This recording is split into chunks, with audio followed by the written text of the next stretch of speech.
Stop buying fertilizer. Seriously, put down the bag of NPK. Stop pouring your hard-earned money into the soil hoping for a miracle. Because the miracle isn't in a chemical bag. It is already under your feet. You see, for the last 100 years, we have been taught that plants eat matter, nitrogen, phosphorus, potassium. We treat the soil like an empty stomach that needs to be stuffed with food. But that is a lie. Or at least it is only half the truth. At the most fundamental level, plants don't just consume matter.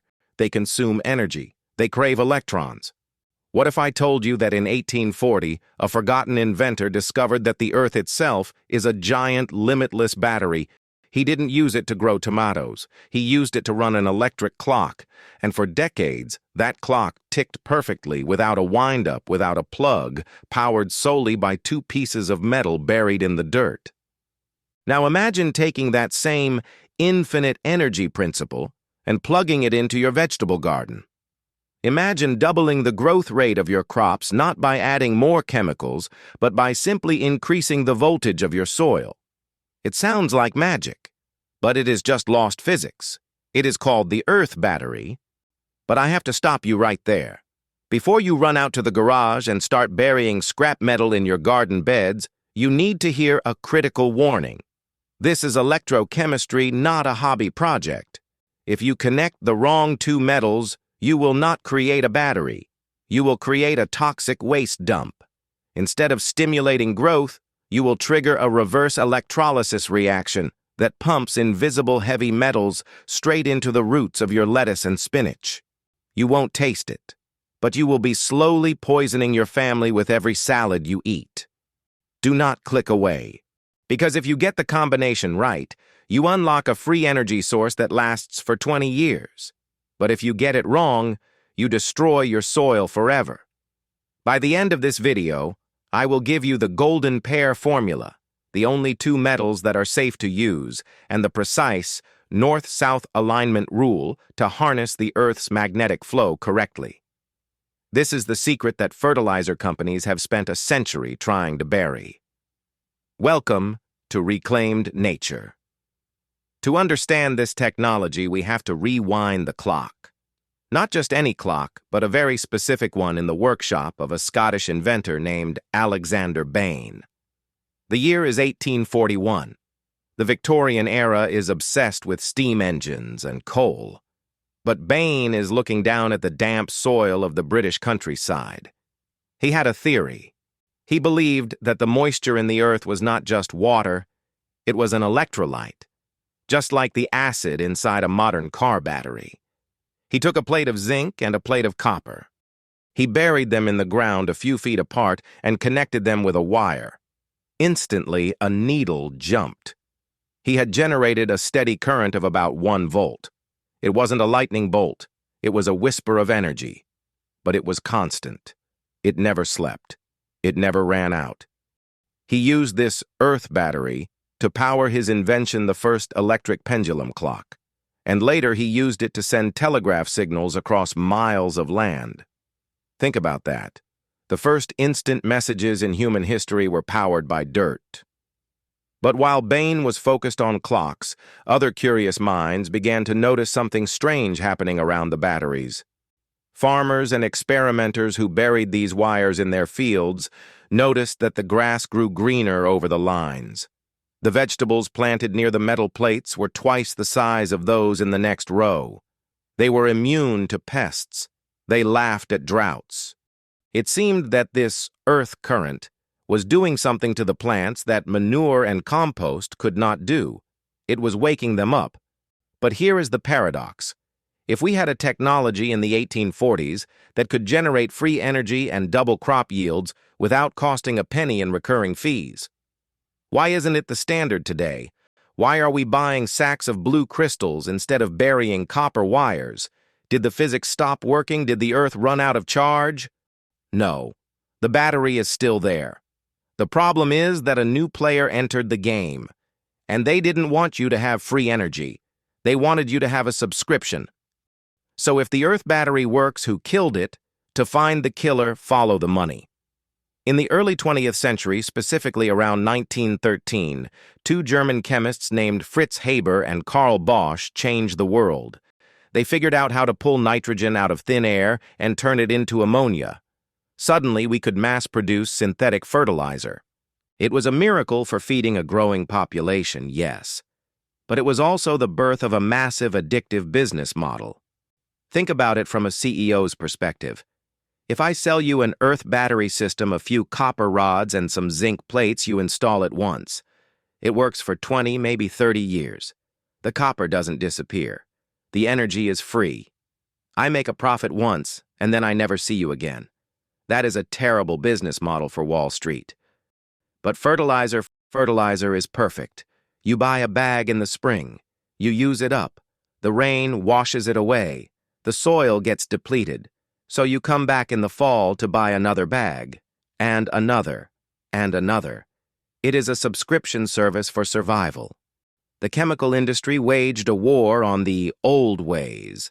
They labeled electro-culture as mysticism and pseudoscience. They funded agricultural colleges to teach chemistry, NPK, not physics, energy. They convinced the world that soil is dead dirt that needs life support rather than a living battery that just needs a jump start. But here is the irony that should make you angry. While they were selling you the chemical illusion, they were fighting against the laws of physics. Because no matter how much nitrogen you dump on a plant, it cannot absorb it efficiently if the electrical pressure in the soil is low. You are trying to charge a dead phone by painting it green. The earth battery doesn't replace nutrients, it unlocks them, and modern science is finally admitting that the 1840s inventors were right all along. Let's strip away the conspiracy and look at the hard science. How does burying two pieces of metal actually make a tomato grow faster? It's not magic, it's electrolysis. Here is the mechanism. When you bury a piece of copper, the positive cathode, and a piece of zinc, the negative anode, in damp soil and connect them, you create a circuit. Zinc is an active metal. It wants to give away electrons. Copper is a passive metal. It wants to receive them. The moment they are connected, electrons rush from the zinc to the copper. But the magic happens in the soil between them. The soil acts as the electrolyte, the bridge. To balance this flow of electrons, ions in the soil must move. This creates a microcurrent about 0.8 to 1.1 volts. It's tiny, you can't feel it. But to a plant root, it is a superhighway. This current does two incredible things. Number one, nutrient ionization. Most nutrients in your soil are locked up. They are bound in complex molecules that are too big or too stubborn for plant roots to eat. They are like canned food without a can opener. The weak electric current from the earth battery acts like that can opener. It breaks down these chemical bonds through electrolysis, turning locked minerals into free-floating ions that the roots can drink up instantly. You aren't adding more fertilizer, you are making the existing fertilizer 100 times more available. Number two, metabolic stimulation. Plant sap is basically water and minerals. It flows better when stimulated by a mild electric field. The current increases the rate of osmosis, the drinking mechanism of the plant. So your plants drink more, eat faster, and grow stronger. It is a perfect system. A symbiotic loop between metal, earth, and life. But this is where the danger lies. The physics works perfectly, but chemistry is unforgiving. Remember the safety trap. If you rush out and grab the wrong metals, like that galvanized pipe in your shed or some scrap wire you found, you are not building a life support system. You are building an electrochemical weapon. You are about to learn why the type of metal and the direction you bury it matters more than anything else. Now let's turn this theory into a harvest. We are going to build your own earth battery, but we are going to do it safely. First, we need to solve the toxic metal problem I warned you about. The golden pair, copper and zinc. You need copper and zinc, but not just any scrap you find. Many people make the fatal mistake of using galvanized steel like nails or fence wire as their zinc source. Here is the danger. Galvanized means a thin layer of zinc over a steel core. In the soil, electrolysis will eat through that thin zinc layer in weeks. Once it hits the steel core, the battery stops working, and the rusting steel begins to leach iron oxide and potentially industrial impurities like lead or cadmium into your soil. The solution: use 99.9% pure zinc rods, often sold as BOTA nodes, or pure magnesium rods sold for water heaters. For the copper use, solid copper wire or pipe. Avoid coated craft wire or cheap alloys that are mostly brass. You want pure elements. The installation protocol.